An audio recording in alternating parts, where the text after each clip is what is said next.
So in this video, let's talk about something called the inductor. Now, we talked about power factor and why we have a power factor, and why do we have these angles, right? And these other issues with AC circuits. And the resultant, one of the resultants is called the inductor. Inductor is simply, if I were to draw an inductor, it's just a coiled wire. We take a piece of wire and we coil it. Now, obviously, this coil wound is multiple times, but it's kind of like, looks like a spring. Okay. Now, in a circuit, if you were to draw a circuit and draw an inductor, you would not draw it in a coil form. You would draw it in a kind of a loopy form, which is like a half circle. It looks something like this. Okay, like that. It would be an inductor. Okay. So, just like a resistor, R is represented by R, the inductor is represented by something called L. And the resistor's, a resistor's unit is called omega. The inductor's unit is called henries, and is represented by H. Okay, I'm not really sure why. You have to ask Mr. Henry. But let's continue. One of the properties of inductors is that it can perform something called mutual inductance. Okay, and in mutual inductance, it really is, the inductors are very interesting. I just want to kind of go back a little bit. It does have L henries, but it has another property which others don't have. And the second property it has is what you call N. N represents the number of coils or the number of turns. So number of turns. We just put it coils, just like that. Okay? So the number of turns, depending on how the inductors are facing each other, will raise or lower your voltage, or raise or lower in current without using a resistor or another source. It really is kind of saving you a lot of things. So let's kind of draw this out a little bit, and I'll show you what's going on. Okay, so let's draw this out. Okay, and here we have a situation where we have two circuits, just like this.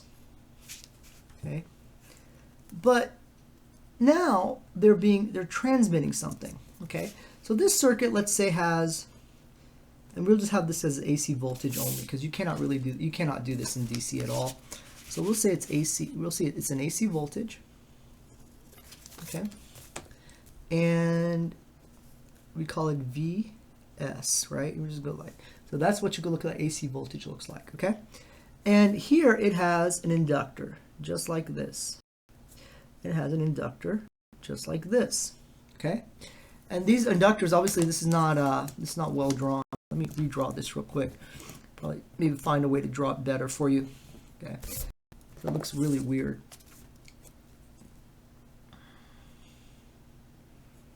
Okay, and this inductor will be faced this way.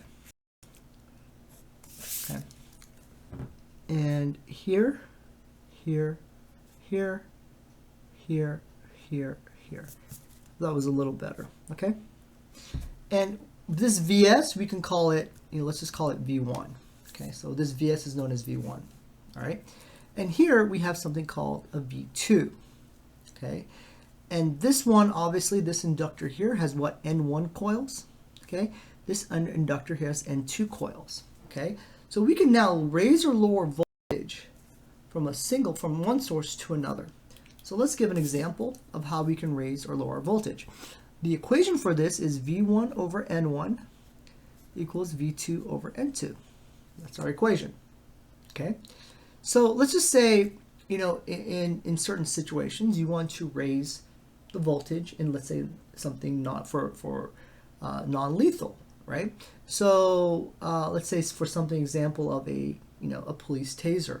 How does a police taser work? A police taser has a 9-volt battery, but unleashes 50,000 volts. Okay? How does a 9-volt battery unleash 50,000 volts in a compact area? Well, this is the end-to-end transformation. So it's a simple, obviously there's some more stuff in the circuit that we need to know about, right? But we can just say, look, V2, which is 50,000, how do we get that? We do some algebra, N2 over N1 times V1. So let's just assume V1 is 10 volts. And it's close to 9 volts, call it 10 volts. And let's just say our N2 is about, I don't know, 100,000 turns. Okay, 100,000 turns. Our N1, let's say, is 100 turns. Okay, so V2 is going to be 100,000 divided by 100 times V1, which is 10, right?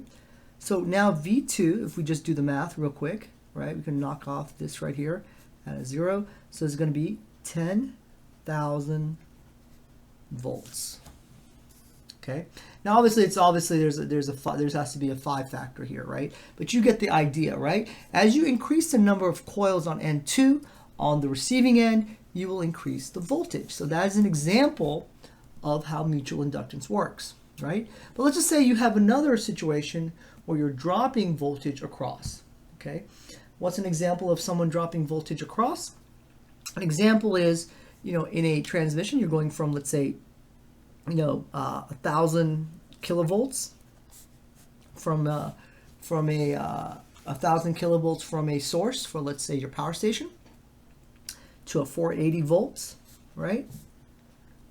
From a 480 volts on the transmission line, you're going to 240, right? 240 volts, and then 240 volts to 120. So you have a 1,000 kilovolts, 480, 240, 120, something like that, right? And it's not a great example, but you're getting the hint, right? So if this is coming from the power station, this is going here. How does it do that? Okay, well, it goes through the end-to-end transformation. So this would be N1, N2, right? This is N2, 2, N3, and this N3, 2, N4, just like that. So this would be, you would have basically a transformer drop here, you would have a transformer here, and then you have a transformer here. Okay, and to get a simple idea on this, how we do a voltage drop, well, we simply would, let's take an example of, let's just take an example here where we'll take, let's say, 480 going to 240, right? Or let's say 240 going to 120. Okay, how does 240 go into 120? Well, this is obviously kind of double, so this is going to be very simple. Okay, so we can say that 240 volts now goes down to 120. How does 240 volts go down to 120? Well, we just say V1 is equal to,